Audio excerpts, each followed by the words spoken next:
Yo, what is going on, everybody? Duncan701 here. And in today's video, we're going to be doing, a series that I've been doing for quite a while, and a series that I will probably be doing a bunch of videos out on. I am trying to start this daily upload thing, and I'm sorry they've been late. I've just had a lot to do, and the only free time I get is like 7 o'clock at night. So I decided to make a video, and that's what we're going to be doing. So I'm doing another top 5, obviously, as you can read by the title, and it will probably most likely be top 5s until I can find,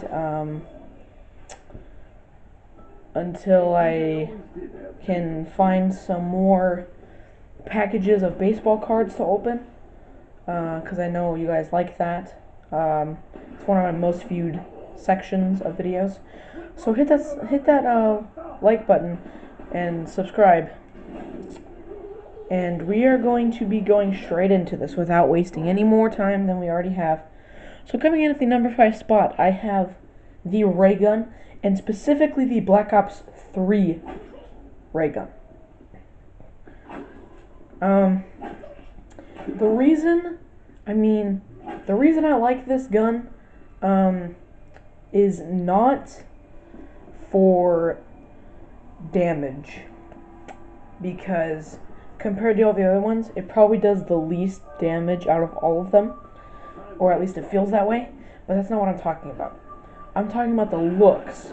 Out of all the Call of Duties, obviously this is the newer one, but it looks really good. Like, it actually looks like a toy. Like, it looks like someone was, like, testing with it. Like it's a new test gun or something. And it just looks brand new and clean. When you shoot it, it messes with the game unlike any other. Because, like, the other games, you would just shoot it. But with this one, it actually shakes the screen if you use it. So if you use it, it'll shake the screen. And I think that's definitely a plus, for sure.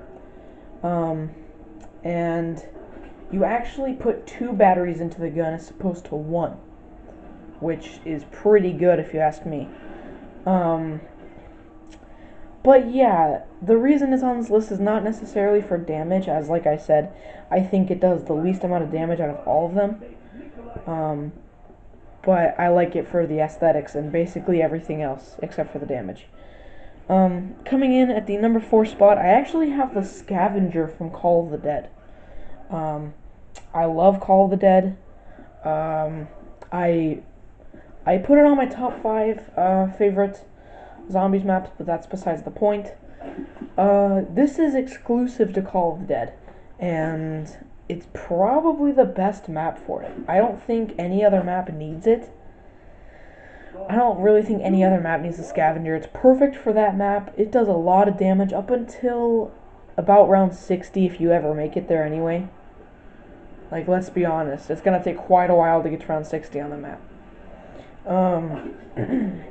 But yeah, on a map with difficulty like that, it's kind of needed. It really is, you know. It doesn't do, surprisingly, it does not do a whole lot of damage to George Romero, given that it does a crazy amount of damage to all the zombies, but it virtually does nothing to George Romero, and that's why it comes at the number 4 spot. I just find it's only viable when you're killing zombies, which is the whole point of zombies. But if you're buying it for the sole purpose of killing George Romero, I would highly suggest that you use the why am I blanking? What's the sniper? Whatever, I'm blanking out. But I would highly recommend that you use the Dragunov. I believe that's what it's called. I recommend you use the Dragunov Pack-a-Punched, because that'll kill George Romero in like 5 clips. That is crazy damage. I'll probably do a top 5 just centered around the top 5 best guns for killing George Romero. But other than that, that's why it comes at number 4. It's really only viable for zombies. Coming in at the number 3 spot, I actually have the Wunderwaffe. Now you guys may be thinking, why is the Wunderwaffe halfway down the list? Because the thing is, there was this glitch that occurred, you guys probably all know it, the infamous Wunderwaffe glitch. There was a glitch that is in all games, it had to be World at War.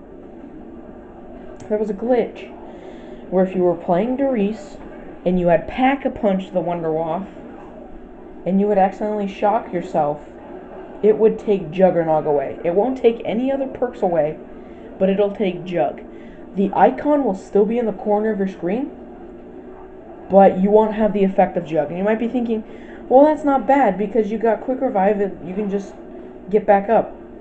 Well, the thing is, that's not how the Quick Revive works in World at War. If you guys don't know, it's actually 1500 in World at War, and the reason for that was because it was just meant for multiplayer. Quick Revive was never meant to be a solo perk until Black Ops 1. And basically, so what it did was it had the same effect as the multiplayer one, where you just revived your teammates faster. But if you were playing solo, you couldn't revive yourself faster, so the game would just end, because you wouldn't revive yourself. You can't revive yourself. And that's why it's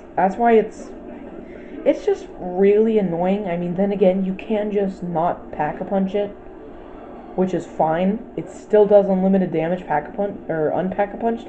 There's not really a need to Pack-a-Punch it, but it'd be nice to, you know, have a Pack-a-Punched wonder weapon that doesn't take away your Jug. So that's why it comes halfway down the list, for that reason, and that reason only. Coming in at number 2, you've seen a little bit of gameplay right now that you're watching. You've seen a little bit of gameplay of this weapon.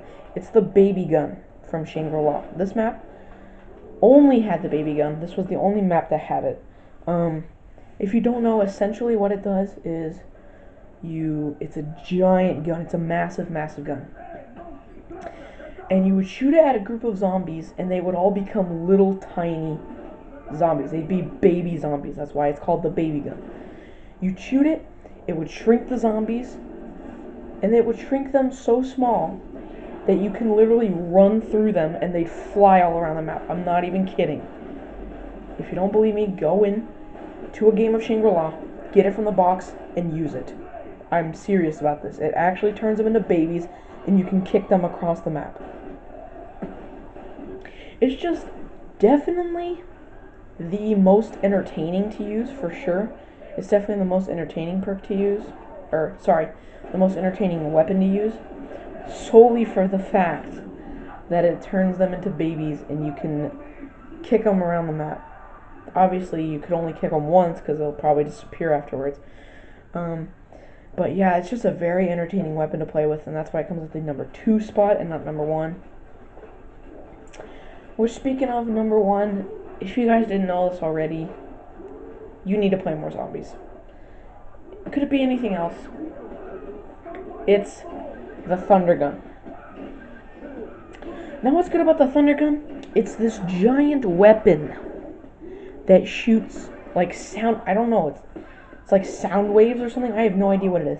It kind of has, like, the effect looks similar to the baby gun's effect, where it just gives this giant wave, this giant blast of like sound wave or whatever, and it blasts the zombies away. It just blasts the zombies away. It kills every zombie that is on your screen. Whatever zombie you're facing, shoot the Thunder Gun, it'll take all of them out. And the good thing is that it has unlimited damage. So you could be on around 100, and it's still a one-shot. Now the reason that this is higher than the baby gun is because once you're using the baby gun, the zombies can go back to the regular size, and that can be a pain if you're trying to run them over and then they go to their regular size and then they corner you. It's not very pleasant. Whereas this gun, it just takes them out in one hit, and it's very simple to use. And that's why I feel it's well deserving of the number 1 spot. It's just a very good weapon to use. Especially for like high round strategies on Kino. I know high rounds are really easy to get to on Keynote, and especially with the Thunder Gun, it makes it all that much easy. So yeah, that's gonna end the video. If you guys liked it, definitely be sure to hit that like button, subscribe, comment, do whatever you can. It helps the channel out so much, and I will see you guys in the next video, which will likely be a top 5. Peace.